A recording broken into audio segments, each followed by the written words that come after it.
चलिए एक ऐसी सिचुएशन इमेजिन करते हैं जहां ह्यूमन बॉडी अचानक से अपना टॉक्सिक वेस्ट यानी जहरीला कचरा बाहर निकालना बंद कर दे। सोचिए क्या होगा। कुछ ही दिनों में बॉडी के अंदर का पूरा सिस्टम टॉक्सिक हो जाएगा और फ्रैंकली ये बिल्कुल जानलेवा साबित हो सकता है।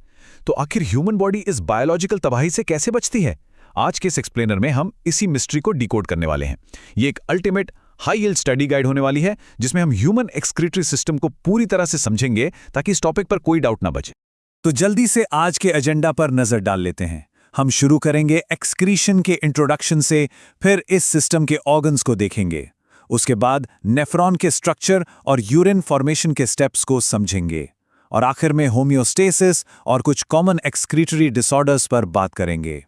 इन 6 पॉइंट्स को मास्टर करने के बाद सच में किसी और रिवीजन की जरूरत नहीं पड़ेगी। तो चलिए शुरू करते हैं पहले पॉइंट से, यानी एक्सक्रीशन का बेसिक इंट्रोडक्शन। देखिए, ह्यूमन बॉडी में रोजाना कई मेटाबॉलिक एक्टिविटीज होती हैं, जैसे डाइजेशन या सांस लेना। लेकिन इन लाइफ सेविंग प्रोसेसेस की एक भारी कीमत चुकानी पड़ती है, और वो है टॉक्सिक वेस्ट। हर सेकंड हमारे सेल्स काम कर रहे हैं और कचरा पैदा कर रहे हैं।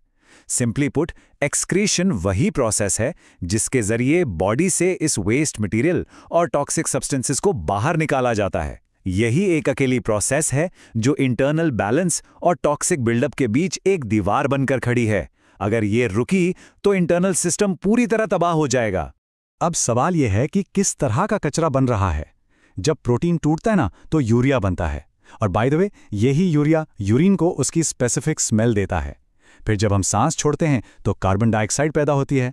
इसके अलावा बॉडी में एक्स्ट्रा नमक और पानी भी जमा होता रहता है। ये सब कॉमन मेटाबॉलिक वेस्ट्स हैं। और ध्यान देने वाली बात यह है कि अगर यूरिया या CO2 इकट्ठा होने लगें तो इंटरनल बैलेंस बुरी तरह बिगड़ जाता है, जो बहुत जल्दी फेटल भी हो सकता है। अब आगे बढ़ते हैं और इस सिस्टम के ऑर्गन्स को देखते हैं। आखिर ये कचरा मैनेजमेंट सिस्टम काम कैसे करता है? इस सिस्टम के फिजिकल स्ट्रक्चर को समझना बहुत इंटरेस्टिंग है। ये बेसिकली 4 ऑर्गन्स की एक शानदार असेंबली लाइन है। पहला ऑर्गन किडनीज, दूसरा यूरेटर्स, तीसरा यूरिनरी ब्लैडर और चौथा यूरेथ्रा। इस पूरी प्रोसेस के हीरो हमारी दोनों किडनीज हैं। ये हमारी बैकबोन के दोनों तरफ होती हैं और में बायोलॉजिकल फिल्टर्स की तरह काम करती हैं। एक बहुत ही माइंड ब्लोइंग फैक्ट ये है कि किडनीज हर 45 मिनट में बॉडी के पूरे ब्लड को फिल्टर कर देती हैं। ये इस बायोलॉजिकल मशीन की अमेजिंग पावर को दिखाता है। अब यहाँ 2 टर्म्स में अक्सर बड़ा कंफ्यूजन होता है, यूरेटस और यूरेथ्रा। इन्हें क्लियर करना इस स्टडी गाइड का एक बहुत इंपॉर्टेंट हिस्सा है। देखिए, यूरेटस वो पतली मस्कुलर ट्यूब्स हैं जो यूरिन को किडनी से ब्लैडर तक ट्रांसपोर्ट करती हैं। इन्हें एक वन वे हाईवे की तरह समझ सकते हैं। दूसरी तरफ यूरेथ्रा वो फाइनल एग्जिट डोर है जहां से यूरिन बॉडी से बाहर निकल जाता है। तो डिफरेंस बिल्कुल साफ है। यूरेटस का काम सिर्फ यूरिन को टेम्पररी स्टोरेज बैग यानी ब्लैडर तक पहुंचाना है, और ब्लैडर एक बायोलॉजिकल वेटिंग रूम की तरह है जहां से फाइनली यूरेथ्रा उस कचरे को बाहर फेंक देता है।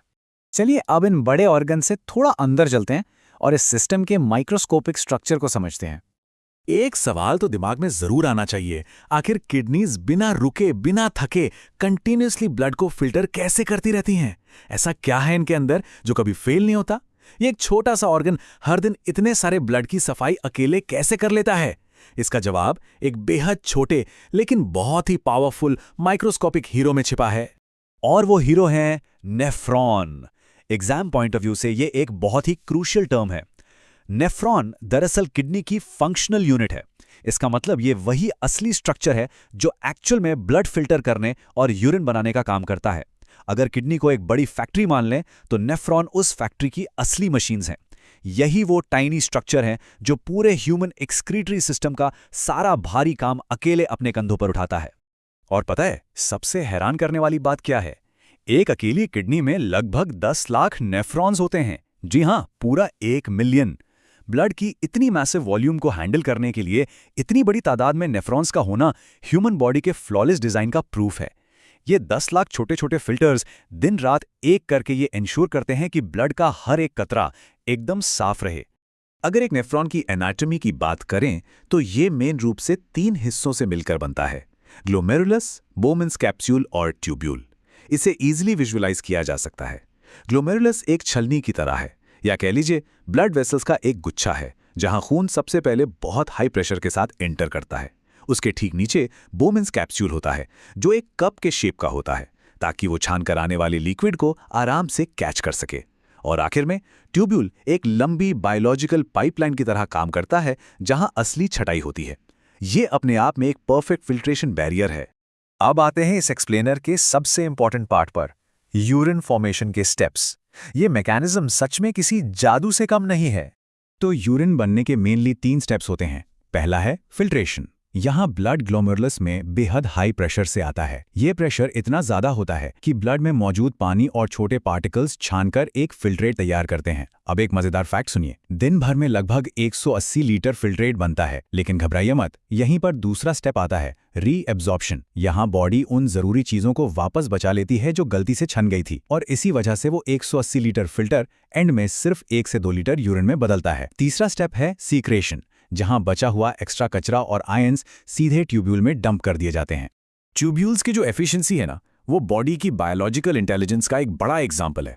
बॉडी कभी भी अपनी एनर्जी वेस्ट नहीं करती, इसलिए वैल्यूएबल न्यूट्रिएंट्स जैसे ग्लूकोज, एमिनो एसिड्स और पानी को वापस ब्लड में सोख लिया जाता है, यानी रीएब्जॉर्ब कर लिया जाता है। बॉडी अच्छे ग्लूकोज को बाहर फेंकने की गलती कभी नहीं कर सकती, पर वही दूसरी तरफ जो एक्स्ट्रा वेस्ट और हार्मफुल आयंस होते हैं, उन्हें बिना किसी रहम के बॉडी से बाहर निकालने के लिए सिक्रीट कर दिया जाता है। ये एकदम पिन पॉइंट एक्यूरेसी वाली छटाई है। चलिए आगे बढ़ते हैं और होम्योस्टेसिस या इंटरनल बैलेंस के कॉन्सेप्ट को देखते हैं। देखिए, यूरिन का बनना सिर्फ कचरा बाहर निकालना नहीं है, ये एक बहुत बड़े बायोलॉजिकल गोल से जुड़ा है जिसे होम्योस्टेसिस कहते हैं। इसका बेसिक मतलब है बॉडी के अंदर पानी के लेवल, नमक की मात्रा और पीएच लेवल को स्ट्रिक्टली रेगुलेट करके एक परफेक्ट इंटरनल बैलेंस मेंटेन रखना। किडनी सिर्फ फिल्टर्स नहीं है, वो हमारी बॉडी के अल्टीमेट रेगुलेटर्स हैं। अगर ब्लड का पीएच लेवल थोड़ा सा भी बिगड़ जाए तो एंजाइम्स काम करना बंद कर देंगे और सेल्स मरने लगेंगे। तो केमिस्ट्री को बिल्कुल बैलेंस रखना लाइफ के लिए एब्सोल्युटली क्रूशियल है। हालांकि इस सब में किडनीज का रोल सबसे बड़ा है, लेकिन उन्हें कुछ बैकअप की भी जरूरत होती है। हमारी बॉडी की सफाई में और भी ऑर्गन्स शामिल हैं, जैसे लंग्स जो कार्बन डाइऑक्साइड को बाहर निकालते हैं, हमारी स्किन जो पसीने के जरिए कचरा और एक्सेस नमक निकालती है, और लिवर जो डेंजरस केमिकल्स को डिटॉक्सिफाई करता है। तो एसेंशियली ये सभी ऑर्गन्स मिलकर एक तगड़ी टीम की तरह काम करते हैं और इंटरनल प्योरिटी को प्रोटेक्ट करते हैं। आखिर में बात करते हैं कॉमन एक्सक्रीटरी डिसऑर्डर्स की, यानी जब ये सिस्टम प्रॉपरली काम नहीं करता तो क्या होता है। जब ये डेलिकेट इंटरनल बैलेंस बिगड़ता है तो कुछ सीरियस प्रॉब्लम सामने आती हैं। पहली है किडनी स्टोन्स, जो बेसिकली नमक और मिनरल्स के जमा होने से बने पत्थर जैसे सख्त टुकड़े होते हैं। दूसरी और सबसे एक्सट्रीम कंडीशन है किडनी फेलियर। इसमें किडनीज ठीक से काम करना पूरी तरह बंद कर देती हैं। ऐसी हालत में पेशेंट को डायलिसिस या किडनी ट्रांसप्लांट का सहारा लेना पड़ता है। डायलिसिस एक मशीन के थ्रू ब्लड को आर्टिफिशियली साफ करने का तरीका है। एक और आम प्रॉब्लम है यूटीआई यानी यूरिनरी ट्रैक्ट इन्फेक्शन, जो तब होता है जब बैक्टीरिया सिस्टम में एंटर करके इन्फेक्शन फैला देते हैं। पर अच्छी बात यह है कि इन प्रॉब्लम से बचना काफ़ी हद तक हमारे अपने हाथ में है। प्रिवेंशन के टिप्स बहुत सिंपल हैं पर बहुत इफेक्टिव हैं, जैसे कि खूब पानी पीना, खाने में एक्स्ट्रा नमक कम करना, साफ सफाई का पूरा ध्यान रखना और एक बैलेंस्ड डाइट लेना। ये डेली रूटीन की छोटी छोटी आदतें उन मिलियन नेफ्रॉन्स को टोटली सेफ रख सकती हैं और उन्हें आगे चलकर फेल होने से बचा सकती हैं। वाटर और डाइट लिटरली गेम चेंजर्स हैं। तो इस स्टडी गाइड को रैप अप करने से पहले एक सोचने वाली बात छोड़कर जाते हैं। अगर हमारी किडनीज बॉडी के पूरे ब्लड को हर दिन इतनी बार फिल्टर कर रही हैं, तो ऐसे और कितने हिडन बायोलॉजिकल सिस्टम्स होंगे जो इस वक्त ह्यूमन बॉडी को जिंदा रखने के लिए कंटिन्यूअसली ओवर टाइम काम कर रहे हैं। ये ह्यूमन बॉडी वाकई में एक माइंड ब्लोइंग कॉम्प्लेक्स मशीन है ना? इसकी वर्किंग जितनी समझो उतनी कम लगती है।